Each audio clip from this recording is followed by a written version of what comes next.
امام صاحب بڑے صاحب فراست انسان تھے، اللہ نے ان کو بڑی فراست عطا فرمائی تھی۔ بغداد کے اندر ایک دفعہ مناظرہ طے ہو گیا داریوں کے ساتھ۔ داری وہ ہوتے ہیں جو اللہ کے وجود کا انکار کرتے ہیں۔ امام صاحب اللہ کے وجود کے قائل تھے، مسلمان تھے۔ دہری تو کہتے ہیں کہ دنیا کا سارا نظام خود بخود چل رہا ہے، اس کا کوئی چلانے والا نہیں۔ مناظرہ طے ہو گیا، جس دن مناظرہ طے تھا اس دن لوگ جمع ہو گئے، دہریے بھی آگے، بادشاہ وقت بھی آ گیا، اور ایک بڑا میدان سج گیا، اور امام صاحب تشریف نہ لائے، اس میں لیٹ ہو گئے۔ اب دہریوں نے شور مچانا شروع کر دیا کہ یہ کیسے امام صاحب ہیں جس کو تو آپ امام کہتے ہیں، اتنے بڑے تمہارے بزرگ ہیں، یہ ہیں وہ ہیں، اور وقت کی وہ پابندی نہیں کر سکے، آج آئے نہیں، وہ ڈر گئے ہیں، اس وجہ سے نہیں آئے۔ جو جو ان کے منہ میں آیا انہوں نے باتیں کی۔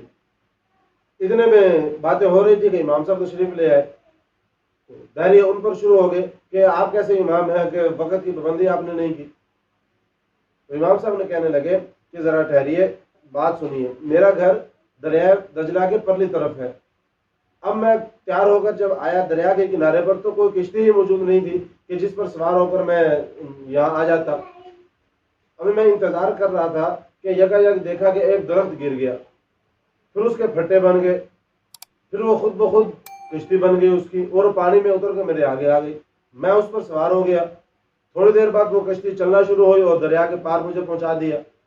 تو اس وجہ سے کشتی موجود نہیں تھی جس وجہ سے میں لیٹ ہوا۔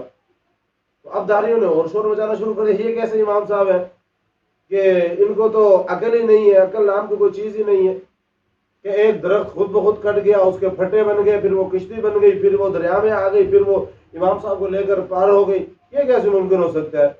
پہلے ان کی عقل کا علاج کرنا ہے، پھر ہمارے ساتھ مناظرہ کریں۔ تو امام صاحب کہنے لگے کہ ذرا حوصلہ رکھیے، ذرا میری بات سن لیجیے، مناظرہ میں جیت گیا ہوں۔ کہنے لگے یہ کیسے جیت گئے؟ امام صاحب نے فرمایا کہ دیکھو بھائی، آپ یہ سمجھتے ہیں کہ ایک درخت خود بخود نہیں کٹ سکتا، ایک کشتی خود بخود نہیں بن سکتی، وہ چل خود بخود نہیں سکتی، تو پھر اتنی بڑی کائنات اور اتنا بڑا نظام یہ کیسے خود بخود چل رہا ہے؟ ظاہر بات